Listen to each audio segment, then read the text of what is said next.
All right, my friends, we are here at the Audioholics Smart House, boots on the ground, speaker upgrades in the theater room. That's what we're going to be talking about in today's video.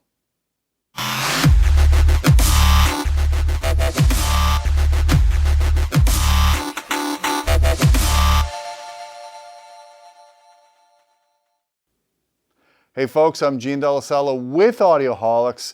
You know, I got to give you more coverage of this room. We're always changing things in here. We're always improving things. That's what the whole Audioholics Smart Home project is all about.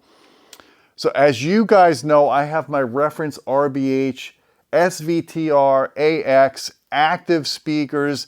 These are my reference speakers in this room. These are some of the finest speakers I've ever heard in my life. My opinion has not changed since I've reviewed these speakers a number of years ago. I absolutely love them. They have so much dynamic range, so much bass, so much finesse, great imaging properties, you name it. These speakers do it all. The active components of it really makes the system so magical in this room. And of course, I've got the matching center channel behind the acoustically transparent screen, the Severtson screen. So I wanted to do some upgrades to the surround speakers because these things have a lot of output. If you look at the AES 75 2022's new standard for measuring max SPL output using music program material, uncompressed output, these things hit about 124 dB. That is loud. It's not all about just loudness, it's about being effortless. So when you do listen at the lower volume level, 75 or 85 dB, these speakers just sound effortless and unstrained, especially when you're listening to stringed instruments or brass instruments. I listen to a lot of jazz, orchestral music. It allows you to reproduce lifelike dynamics without compression.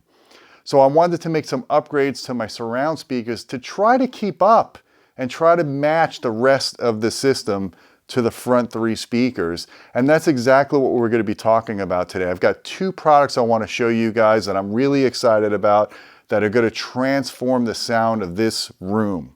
So let's start with the on-wall speaker, the SW821/R for reference. This speaker is a beast. It's a big speaker for an on-wall speaker, but there's a reason for that, and I want to show you. I'm going to take the grill off. It's a magnetic grill. And this doesn't have a cheap plastic flimsy grill like some of the other brands use. This is probably HDF like the rest of the cabinet. It's very rigid, very nicely tight mesh grill on it. Give you a rundown here of the drivers. This speaker has the same reference drivers that are in my SVTRS system. It's got the 8-inch anodized aluminum cone drivers, and it's got the Aurum Cantus AMT tweeter. Now this tweeter is really special because it has about a 5-inch surface area for a tweeter. That's a lot. It allows you to hit those high dynamics. It allows you to play effortless, and this thing extends well beyond the human hearing capabilities. And it's a great speaker. It's an MTM. I do like the MTM approach because you get more dynamic range in the mid-range, and it also controls the vertical dispersion of the speaker as well. I think personally, out of all the speakers in a surround system, other than the LCRs, obviously those are the most important speakers, I think the side channels come in second. Because the side channels, the way we perceive sound is we are very sensitive to listening in front of us and lateralized to the sides of us. And to have side channel speakers on the walls like this, just a little bit above seated ear level position, that way it doesn't block, people's heads doesn't block the sound going to you. It's magic. I mean, you get to hear so much detail extracted from soundtracks, whether you're listening to 2-channel upmixed or you're listening to native Atmos or 5.1. It really transforms the system. Now, I had the smaller speakers in here before, the 621s, and those were great speakers as well. They had the 6-inch drivers and the smaller AMT tweeter. But I wanted something that had similar output to what I have from the front soundstage, and that's what these guys do. If you look at that standard again, the way these measure is about 122 dB SPL, so it's about 2 dB less than the modules I have in the front, the 831s. That's really phenomenal. And in fact, these speakers, because they're closer to the listening area, you're getting about the same output as I would be getting from the big speakers up front. So again, you're getting effortless sound from the side channels. I have the back channels on here, the smaller ones, the 621s. in-wall speakers. So now these speakers come in multitudes of different form factors. You could do them in the wall. They have back boxes. You could do it pre-construction. You could do it on the wall like I have here. This box is about 5 inches deep, and it's a sealed enclosure, so it doesn't have a lot of deep bass. I think they play down to about 55 hertz as their 3 dB point, which is perfect because I bass manage to multiple subs in the system. And you can also do a larger cabinet if you want to have more bass out of the speaker. RBH is very customized to what you want. They can build cabinets to meet your needs. And don't forget that you could do a center channel version of this as well. You could turn the speaker horizontally and tweeter properly. And I've listened to that center channel before. I think it's the 821C. I'm really bad with RBH model numbers. That center channel really kicks ass. Don Dunn has that in his system. It's incredible. It's probably the best MTM center channel I've ever heard, we've ever heard. It's extremely dynamic, even though it's not a very large center channel. And they do offer larger versions of their center channels as well. So I want to give you a recap of what this system is before I talk about the next product. We're looking at a 9.5.4 system. So I've got wide channels, I got back channels, and I got 4 height channels. And that's the next speaker I want to go over with you guys is the height channel, because we're changing them. And in fact, I'm actually using 2 of them for the wides in the ceiling because of the way the speaker is laid out with its angled baffle. So this is a brand new speaker for RBH. It's the SI815RL. Now they have 2 versions of this speaker. They have one that fires straight down, which you can get a back box, a metal can back box for, and that's a great speaker. Or they have this one that has a 15-degree angle on the baffle, and I want to go over what that is. So it comes with a grill cover here. Now this one's white. I ordered some black grill covers. You can paint them if you want. My ceiling is black. White would not go in here. I want to show you the speaker.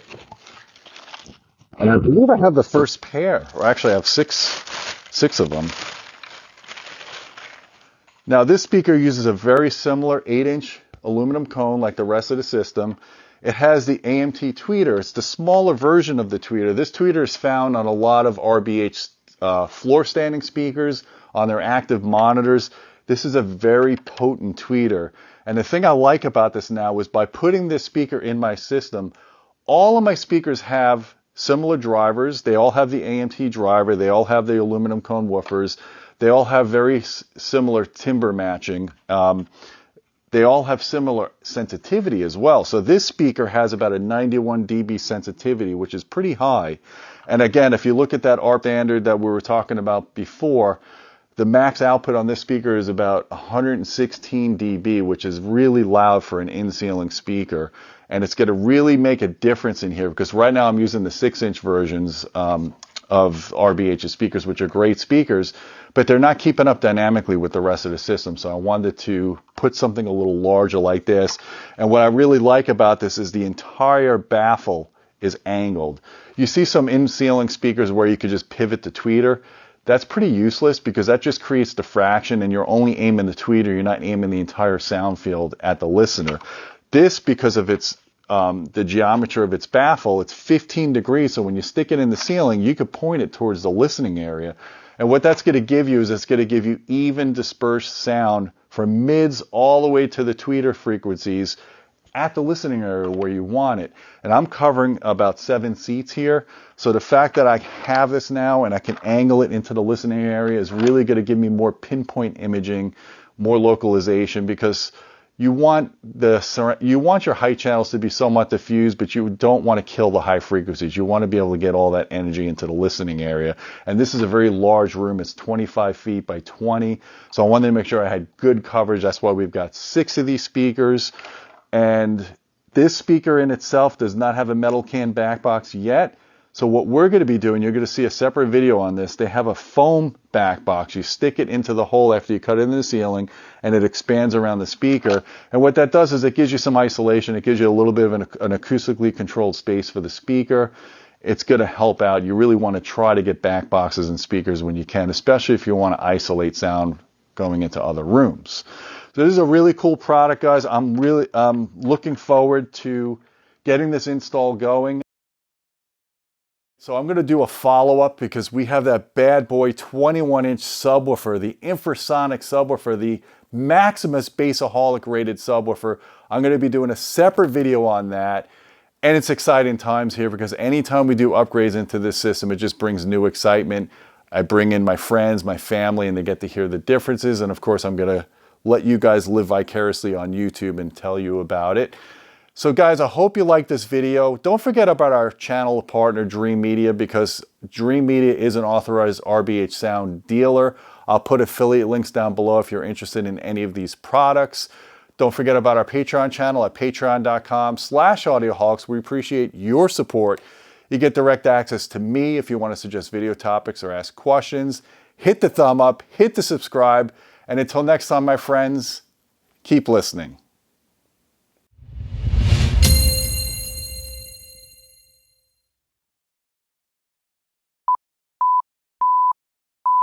The SV821 SW, hold on. I'm going to do that part again because I forgot the model number.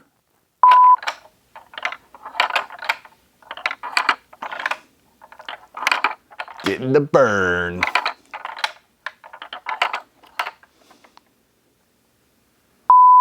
Where should I start from? I don't remember, to be honest. Give me 1 second, huh? You stopping it?